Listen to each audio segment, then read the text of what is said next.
Okay na. So, what's up, guys? Welcome back to another episode of The Breakdown. I'm Rishi Ison, your host for today, and as always, I'm joined by my brilliant groupmates, Ralph Lanzaderas and Jericho Lindain. Say hi to the vlog, guys. What's up, everyone? Super excited to be here. We've got a massive topic today, so grab your coffee or water because we're going deep. Yo, ready to unpack some heavy cultural stuff, but keep the vibes completely chill and conversational. Awesome. So today, we are diving into something that literally every single Filipino student has encountered, usually back in high school as required textbook. Honestly, we're still talking about it now in college. We are tackling Jose Rizal's absolute masterpiece, Noli Me Tangere. But look, disclaimer: before anyone clicks away, we are not here to read you a dry, boring textbook summary. We're here to talk about the characters because if you actually sit down and look at them, the people in this novel are exactly like the personalities blowing up uh, in our social media feeds, running local communities or messing things up in national politics today. Honestly, yes. For a book published way back in 1887, the sheer amount of drama, toxic gaslighting, and distinct personalities is incredibly modern. The title itself, Noli Me Tangere, means touch me not, right? Rizal didn't Yes. just pick that randomly. He was literally exposing a massive, painful social cancer within Spanish colonial society that regular citizens were completely terrified to talk about. Exactly. And if you look at the central theme of the entire novel, it's all about showing how blind obedience, systemic corruption, and institutional abuse completely destroy innocent lives. That was a huge wake up call during Rizal's time because the country was paralyzed by fear. Rizal didn't just write a fiction story, he held up an unfiltered mirror to the real world. That's a great point.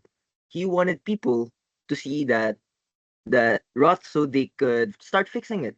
And that brings us to our very first character, the ultimate idealist of the story, our main guy, Crisostomo Ibarra.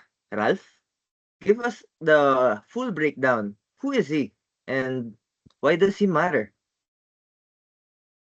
Alright, so Juan Crisostomo Ibarra, why magsalin? He's this incredibly wealthy, European, educated Filipino who returns to the town of San Diego after spending 7 years abroad.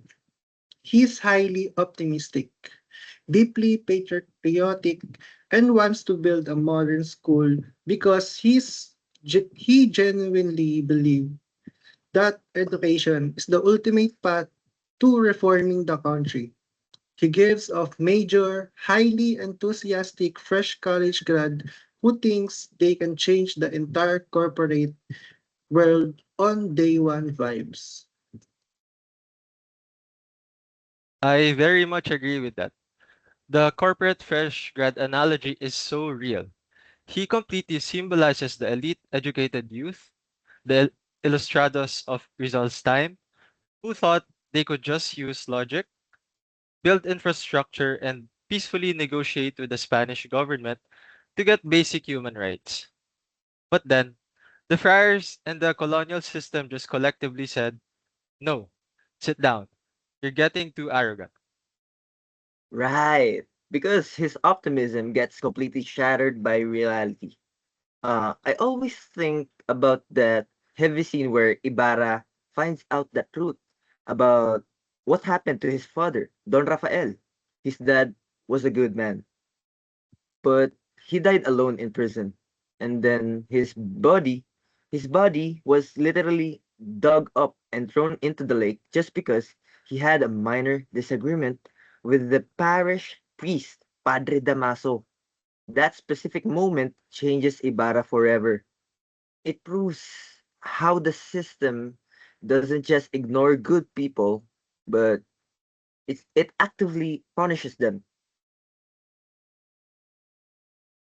And if you connect to Gen Z today, Ibarra is so relatable to young people who enter student councils, local SK position, or NGO advocacy with pure, uncorrupted intentions only to get red tag, gate kept, or completely blocked by institutional red tape.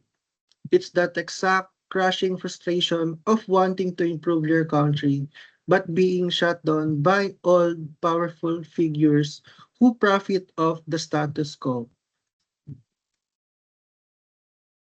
But wait, if Ibarra represents trying to fix the system from the inside using wealth and education, we have to talk about his absolute polar opposite, Elias.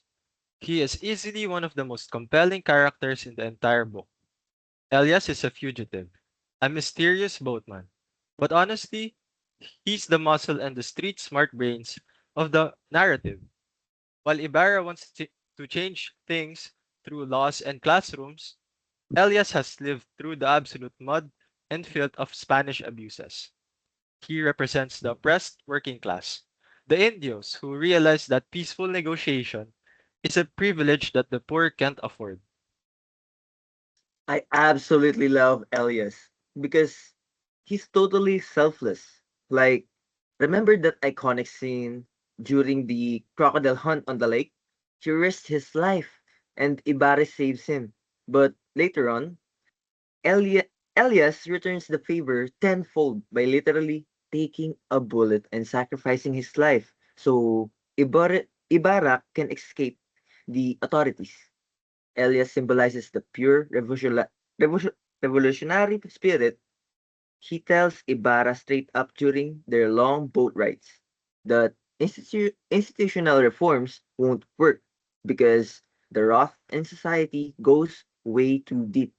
For Rizal's message, Elias is crucial because he proves that true patriotism requires physical sacrifice and that the regular masses hold the real key to liberation. If you put it in Gen Z terms, Elias is like those grassroots organizers, human rights defenders, or community kitchen volunteers. The people who don't wait around for a slow, corrupt government to pass a bill. They just do the heavy lifting on the ground because they know firsthand what if it means to go hungry. That's true. And you know what? There's a huge misconception about Ibarra and Elias that we need to correct. A lot of high school summaries make it look like they hated each other's ideologies or that Rizal was completely anti revolution. But if you actually read the text, they deeply respect each other. They have these late night, intense philosophical debates on the water. It's not a Twitter argument, it's two different social classes trying to solve the exact same structural oppression. They both complement each other. That's a fantastic point, Jericho. They represent two sides of the same coin. Now, let's pivot to the women in the novel because their stories are incredibly tragic but hold so much sociological depth. Let's tackle Maria Clara. First, Ralph, what's your take on her? Because modern readers have a lot of feelings, and sometimes people think she's just a weak character. Yeah, let's clear up a massive misconception here. Today, when people use the term Maria Clara, they usually mean a woman who is traditional, submissive, fragile, and completely silent. Someone who just cries and obeys. But that it is a total misinterpretation of what Rizal actually intended. He wasn't making a role model for submission. He was writing a tragedy about a victim of a patriarchal system. Wait, can you explain that further, Ralph? Why do you say she was trapped rather than just weak? Think about her actual circumstances. Maria Clara is Ibarra's childhood sweetheart. Officially, she's the daughter of the wealthy Capitan Tiago, but the dark twist is that she's actually the biological daughter of the friar, Padre Damaso. Resulting from an assault on her late mother, she symbolizes the Philippines itself. Beautiful, highly cultured, full of potential, but completely caught between the physical, spiritual abuse of the church and the economic compliance of the local elite. Exactly. And she wasn't just staying silent because she wanted to. In the scene where she discovers the letters exposing her true parentage, she is forced into a corner to protect her dead mother's memory and prevent the public humiliation of Capitan Tiago, the man who raised her. She chooses to sacrifice her own lifelong happiness with Ibarra. She agrees to cancel the wedding, accept an arranged marriage to a Spaniard, and literally flees to a cloistered nunnery when she thinks Ibarra is dead. That isn't weakness. That's a young girl carrying an immense, unfair psychological burden to protect her family from a predatory society. Wow, looking at it that way makes total sense. I mean, for Gen Z today, Maria Clara represents anyone dealing with toxic family expectations, cultural gaslighting, or intense societal pressure, where they feel forced to mask their true identity or sacrifice their own mental health just to maintain family peace or live up to a standard they never chose. Speaking of extreme psychological trauma and societal failure, we absolutely have to discuss Sisa. Jericho, give us a full breakdown on her story because it's easily the most heartbreaking part of the book. Oof, Sisa. Her arc is a complete tearjerker. She's the mother of Basilio and Crispin. She's impoverished, stuck with a worthless, abusive, gambling husband who takes whatever little money she makes, and her entire existence revolves around her two young boys who work as sacristans at the local church. Sisa represents the suffering motherland, but on a human scale, she shows how severe poverty and institutional injustice drive vulnerable individuals to total madness. Also, the execution of her character is so profound. When Crispin is falsely accused of stealing church money and gets beaten to death, and Basilio goes missing, she is left entirely alone in the world. She completely loses her grip on reality. That scene where she wanders through the woods, singing incoherent songs and desperately searching for her lost voice, hits incredibly hard. It demonstrates that she didn't just randomly go crazy. Society actively broke her mind by ripping away her children and offering her zero support. And honestly, Sisa is terrifyingly relevant today. She is the face of the victims of systematic neglect. Think about modern day mothers in marginalized communities who lose their children to street violence, crossfires, or extrajudicial killings, or even family trapped in generational poverty who get blamed by society for being lazy when in reality they were never given a fair, systematic chance to begin with. The system fails them, then judges them for breaking.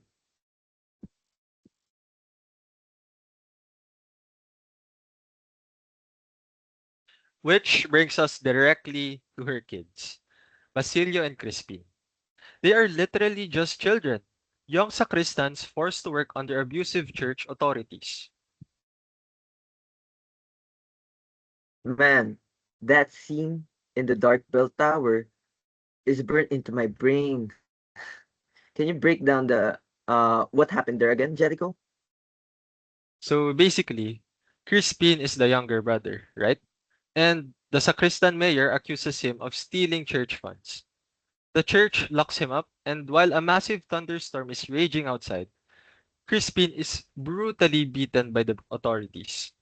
Basilio can only listen in horror before he is forced to escape by sliding down a dangerous rope from the bell tower, getting shot at and injured in the process.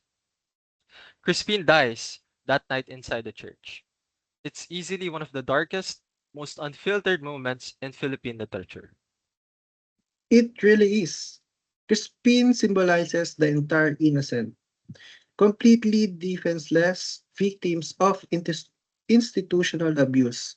He dies because he belongs to the lowest social class and has zero platform to defend himself. Basilio survives the escape but carries that severe, unhealed childhood trauma into adulthood, which we see full force in the sequel, El Filibusterismo. He represents the youth whose innocence and childhoods are violently cut short by structural corruption. For Gen Z, Basilio and Crispin represent modern issues like illegal child labor, institutional bullying, and the complete lack of child protection services. They are the kids today who have to work dangerous jobs on the streets instead of going to school, or students who experience unchecked emotional or physical abuse from people who are supposed to protect them. That's on point. And let's look at the people pulling the strings behind all this misery. The absolute villains of our history classes, Padre Damaso and Padre Salvi. Ralph, how do these two differ? Because they're both terrible in different ways. Man, these two are the absolute worst. Padre Damaso is the loud, arrogant,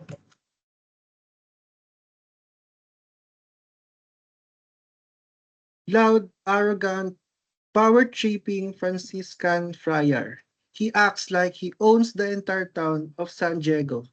He's the one who insults Ibarra openly at dinner parties, humiliates people, and represents the blatant, unapologetic, in-your-face abuse of colonial power. He thinks he's completely untouchable.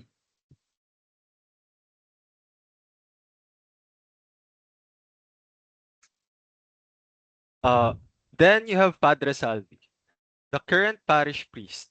He's the complete opposite: quiet, thin, secretive, but honestly way more dangerous. He develops a toxic, deeply creepy obsession with Maria Clara and orchestrates the literal destruction of Ibarra's life out of sheer, silent jealousy. He frames Ibarra for a revolt just to get him out of the picture.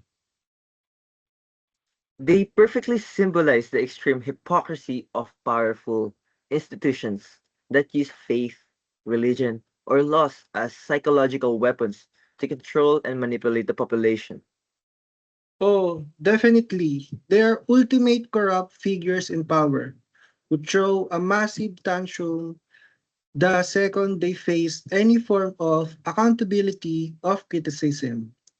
If they were alive today, they'd be those corrupt politicians or high-ranking bosses who use gaslighting, red tagging, and abuse of power to complete cancel, silence, or ruin anyone who dares to question their authority. Right. But wait, we have to talk about those, or we have to talk about how these abusers maintain their power. Which brings us to Capitan Tiago, because corrupt leaders can survive without their wealthy enablers. Exactly. Capitan Tiago is rich and highly influential, but only because he spends all his time kissing up to the friars and Spanish government officials. He throws these massive, extravagant parties gives huge financial donations to the churches, and blindly follows any order, even if it hurts his own family, just to keep his elite social standing intact. He symbolizes the wealthy enablers of society, the people who uses the corruption and see regular people suffering, uh, but choose to stay entirely silent because their personal lives are more comfortable and lucrative. He is that elite, performative, or completely apolitical person who says things like, can we just avoid talking about politics? It ruins the vibe. While people are actively being oppressed outside their gate. He's the person who values personal comfort and privilege over what is fundamentally right. Thankfully, though, Rizal gave us a brilliant countervoice to all that blind compliance. Piloso Tasio, Don Anastasio, the entire town calls him Tasio El Loco, or a madman because his scientific ideas, progressive philosophy, and love for books are way too advanced for their era. He spends his money on literature instead of material things, studies astronomy, and even writes his journals in complex codes because he knows his contemporaries aren't intellectually ready for the truth. Tasha completely symbolizes the min- misunderstood intellectuals, scientists, and truth tellers of our country. There's a beautiful scene where Ibarra visits him and for advice on building the school, and Tasha tells him to strategically bow his head to the friars for now. He compares it to a large tree bending during a massive storm, so it branches don't snap. His total pragmatist who understands how dangerous the world is for an intellectual.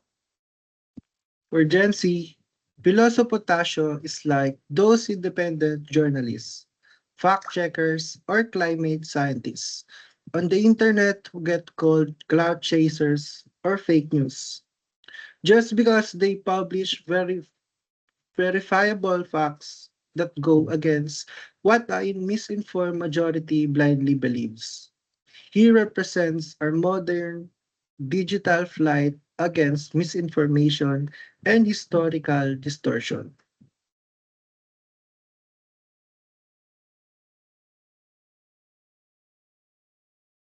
Unpacking all 10 of these characters really makes you appreciate how much of a genius Rizal was. Like, if Jose Rizal were alive today and had access to modern social media, how do you think he would use platforms like TikTok, Instagram, or X to spread these exact lessons? Oh, Rizal would absolutely be a verified, high effort content creator. I can picture him making fast paced 3-minute video essays on TikTok, breaking down local corruption scandals with literal receipts. He'd probably use Instagram to post highly aesthetic but deeply satirical digital art or political cartoons exposing bad governance. Kind of like Anonymous Artist Group, but with his real name because he's brave like that. And also, he would definitely be dominating extras, completely destroying trolls and modern day Padre de Masos with historical facts and pure wit. Uh, he wouldn't just complain online. He'd use satire and digital storytelling to force people to think critically. Because honestly, Noli Me Tangere was just the 19th century version of a viral multi-port investigative expose. I completely agree. So, knowing all of this, what practical actions can we actually take as college students? We can't just memorize these characters for passing grade and then completely forget about them once the semester ends. Um, First thing is like boosting our media literacy. Tasho found fought societal ignorance by reading widely and analyzing data. We can do the exact thing by fact checking our feeds, calling out fake news, and actively historical distortion in our own circles. And well, secondly, is making a conscious choice to not be a Kapitan Tiago.